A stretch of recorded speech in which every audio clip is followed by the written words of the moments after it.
Hello everybody, hope you're doing well. No car boot sale video this weekend. There was nothing to have. It was a bit damp, everything was rained off. So I thought I'd use it as an excuse to film a little bit about how I clean up the tools you see on the car boot sale videos, what I do, why I do it, etc.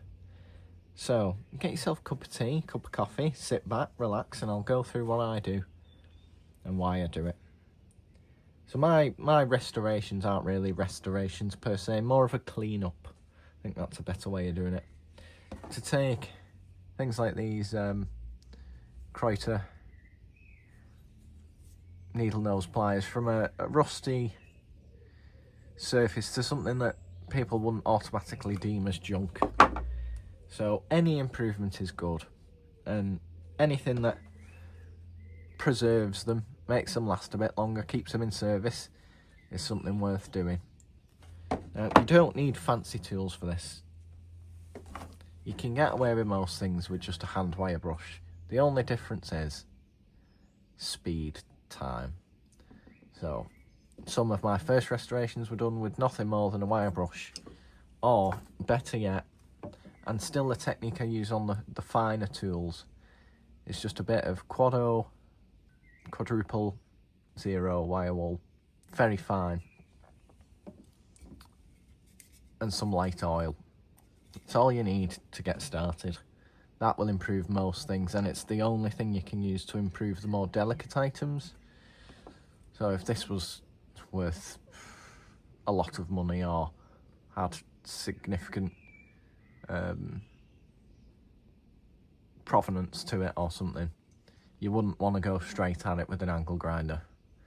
Using the wire wool and the oil will improve the finish, clean it up without causing too much damage. But anyone can pick up an old wire brush and just generally improve them. So I'll make a start, show you what I do on a regular basis. We'll go from there in no particular order. I think I'll start with this marking gauge, just because this doesn't need too much, and it just shows you how well the all wooden tools clean up without much effort, really. So I'll just get a piece of paper towel.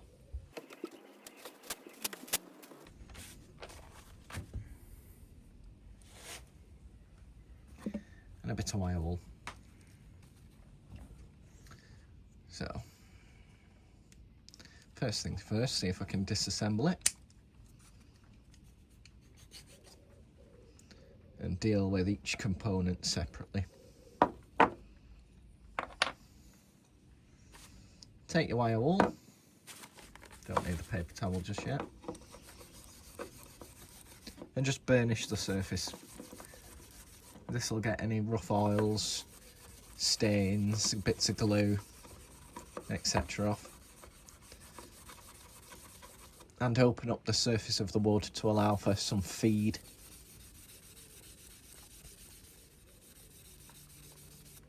You can take the finish of this as far as you want to take it, really. My stuff tends to be quite rough and ready.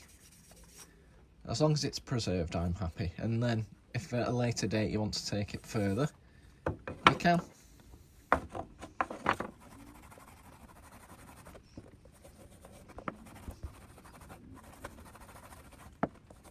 You don't need a lot of space to do this. You could do this on your kitchen table or sat on your back doorstep or anything. And it's all saving old tools so the next generation can use them. That's nice, that looks like hardwood.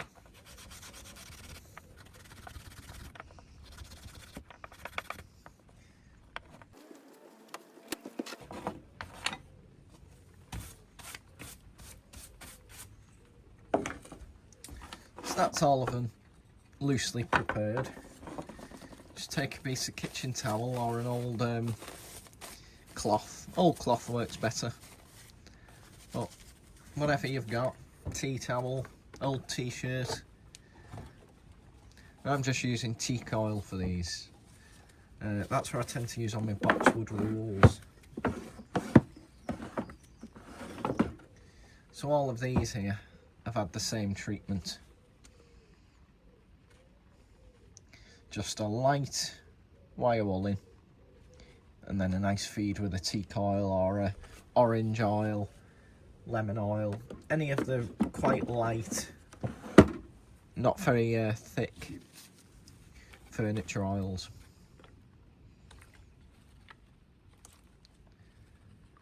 And you'll see the difference straight away feed makes.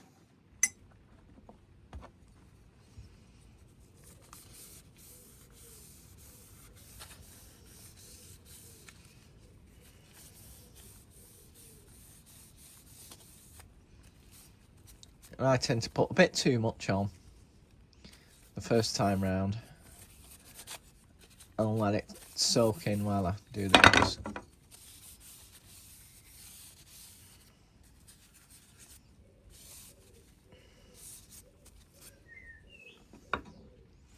And with it being a measuring gauge, these tolerances are set, so if you sanded it all back, chances are it wouldn't hold anymore, so you have to use quite a delicate approach with this.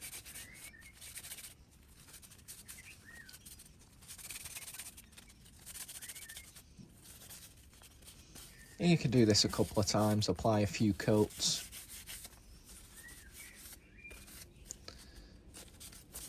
Because its main issue was it was quite dry. Well, that's looking better already. And you can see it's also lifting off the dirt, thanks to that wire wooling.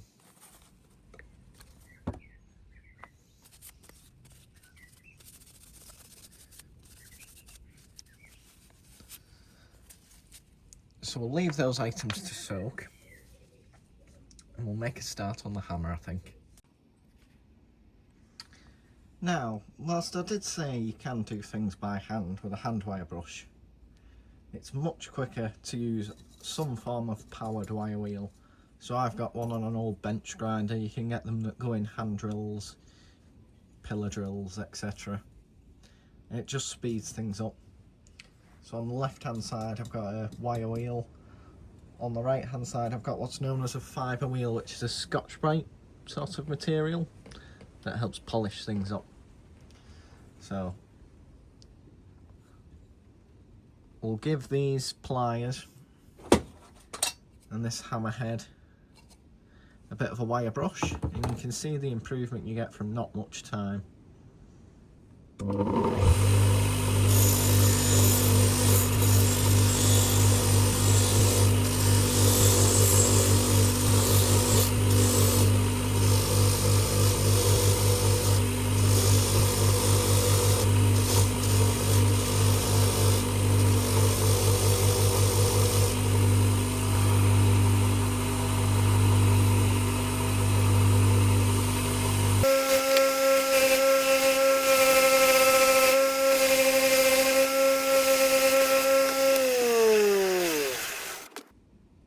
So I'll carry on with wire brushing these, and then I'll give you a quick demonstration of what you can do with these fibre wheels. And after that, the mortising gauge should be ready for reassembly. Now I've given these items a quick wire brush, you can see they look much better. And this is a good serviceable tool for most occasions. You can take it further if you like. The next stage would be a bit more of a polish, so I tend to use the fibre wheel for this.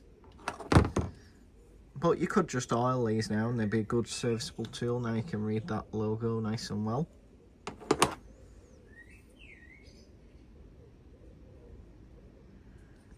So the fibre wheel just adds a nice polish, so I'll polish up the working surfaces of the hammer and give the pliers a bit of a polish, and then we'll go to the feed and treatment, and then they're ready for storage. And if you want to take them further later you can do, and if not, they'll be preserved until then. For reference, the working faces of hammers are supposed to have a nice polish. So that's what we'll work on.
So that's the end of the improvement stage, really.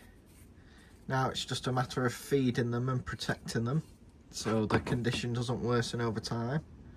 Now you can take things further if you want, like this has some pit in here that could be sanded out, but until then they'll be ready for you.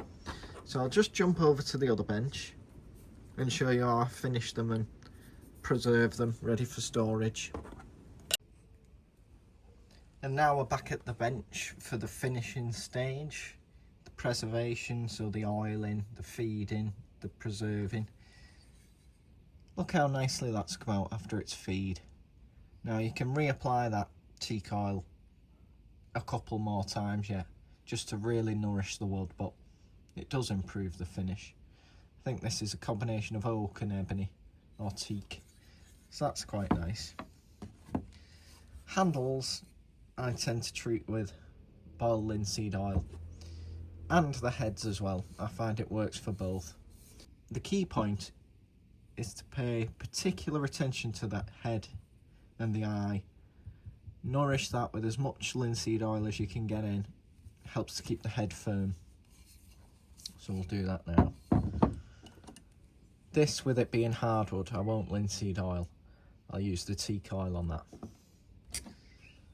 And the pliers are already done. They've just had a coat of 3-in-1, which is oozing out of the joint, but they're much looser than they were. They now open and close on their own.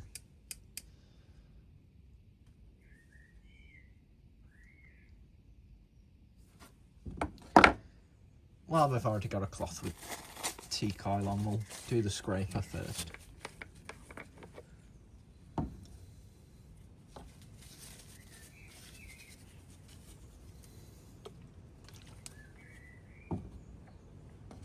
Now, if this was a particularly expensive tool or a nice knife or something, you might want to cover it with Renaissance wax.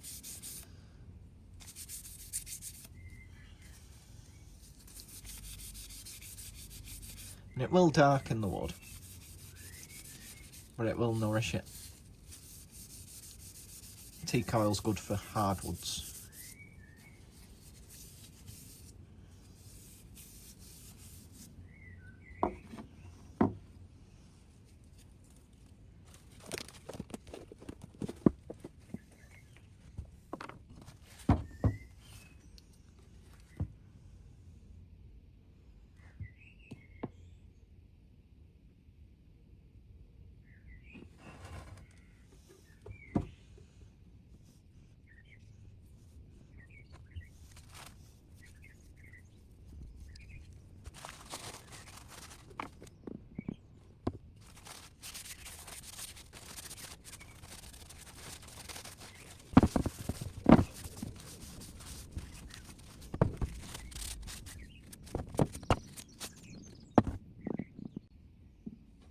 Wood's like a series of straws, so yeah, you focus on the end grain because that soaks up most of the oils. And this hammer's definitely quite dry, so I'll give these time to soak up the treatments, and then I'll come back with the finished products and we'll go from there. So that's it, everybody. This is them all cleaned up and fed. The mortise gauge, the picking hammer, which has come up lovely.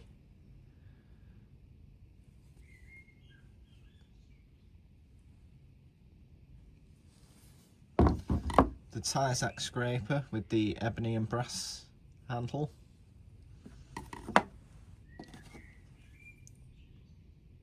And the little American pliers.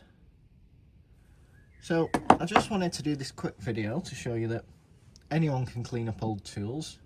It's a nice fun little hobby.